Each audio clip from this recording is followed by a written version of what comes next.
Honor Roll Clothing Group began back in the summer of 2008. I was doing an internship in Chicago with ESPN Radio, and I was just real inspired by the level of our artistry, I guess, that was going on in that city at the time. I've always been a fan of fashion. I always loved to be a fresh guy, and I even remember like growing up watching my pops. He was always a fly dude, fresh haircut, fresh clothes, uncles, same cousins, same thing. So when I went to Chicago and I started seeing all this different level of expression through fashion, it's like a light bulb kind of went off, like, okay, maybe I might be able to do something with this here. And I just started, one day I was in my cousin's condo and I was just toying around with the idea of coming up with a clothing brand. So just different names were coming to my mind. And the Honor Roll was one of those ideas that just really stood out to be something that, has some substance to it. There were so many different ways that I could go with that particular name. And I probably spent a good year and a half just coming up with concepts and the molding and the framework of how I wanted Honor Roll Clothing Group to actually be. I know at the time when I was in Chicago, I dealt with a guy named Ben, I think Ben Nodding was his last name, and we actually did one of the shirts. It was 9 to 5s for those who were afraid to fly, and that was the first shirt that I ever did for the brand. And at that point, that's when I knew I had something. It's like, okay, I got something here.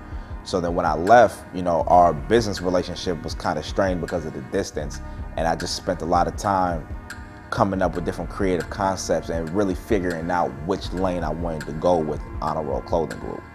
Because I feel like, in any type of business, if you're not clear on the path that it is that you're walking in and how did you want to brand your brand, then you're gonna be on some real shaky grounds. I just wanted to be able to express myself in the form of fashion the best way possible, and I just remember looking out, in a lot of different department stores, and it got to a point where it's like everything seems consistent, everything seemed watered down. One of the things that I was attracted to about the underground urban fashion scene was just the edginess, the passion, like you see it right there in the shirts, and it's like listening to like a Marvin Gaye song, and you hear the soul and the pain in his voice talking about the 60s.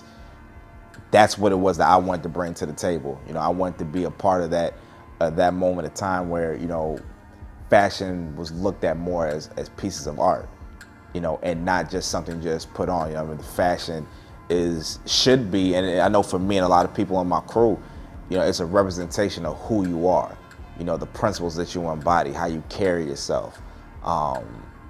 It has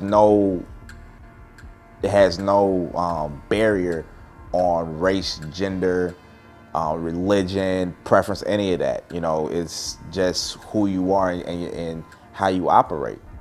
So those are probably the things that went into me actually wanting to create the brand. And as far as the inspiration, again, a lot of it just comes from actual events that has taken place not only in my life but others around me. And just following back on those emotions to create this work.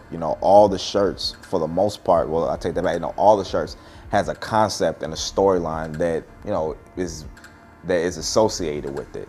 I always want to, if I'm gonna do something, I want to make sure that it has some passion in it. I want to make sure that, people take a look at it and not only saying, yo, that's a fly, fresh shirt, but they're also saying, this is making me think. This is making me restructure some of my decisions. This is making me want to broaden my horizon.